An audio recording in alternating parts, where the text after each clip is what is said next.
For the first time, 10 TV is hearing from Jobs Ohio on camera after being wrapped up in an investigation and resignation of former Ohio State University President Ted Carter. Carter resigned after a question surrounding a relationship with a podcast host.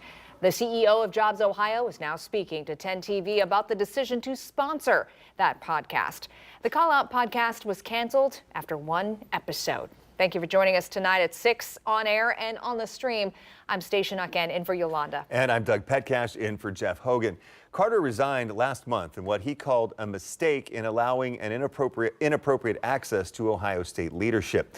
10 TV's Kevin Landers is live at the National Veterans Memorial Museum, where Jobs Ohio CEO was a guest speaker. So Kevin, what is he saying about the controversy? Yeah, JP Nassif, the CEO of Jobs Ohio, spoke here this afternoon at the Columbus Metropolitan Club.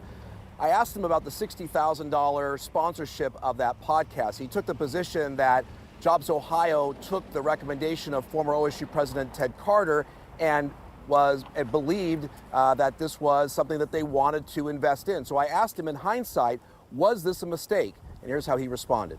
Do you think it was a good investment? We were investing in building an audience that we could target for veterans, with veteran leaders that participated in that, and we won't know because it was pulled down and we were not able to complete the arc of the 4 podcasts. So we're not going to know if that would have worked or not. It was too early. We're targeting an audience of veterans and military families. They're highly sought after as employees. We're hearing that from Anduril, we're hearing that from Joby, we're hearing that from Honda, we're hearing that from Sierra Nevada Corporation, and they're sought after. He went on to say that Jobs Ohio was trying to use that podcast to attract more military veterans to Ohio to find jobs, of which many of the corporations here are looking for. Back to you. Kevin, the Ohio Attorney General wrote in a published op-ed highly critical of Jobs Ohio. So what did the CEO say about the Attorney General's criticism of how this private company operates? Yeah, I asked him about that, and he did read the op-ed, and Attorney General Dave Yost called for more transparency within Jobs Ohio. He wants an independent audit. He wants to know how it spends the state's liquor money, which supports Jobs Ohio. He wants requirements that it responds to public records, and he wants them to submit to a state audit. Here's what the CEO had to say about that. And he has not been shy about sharing his opinion about Jobs Ohio.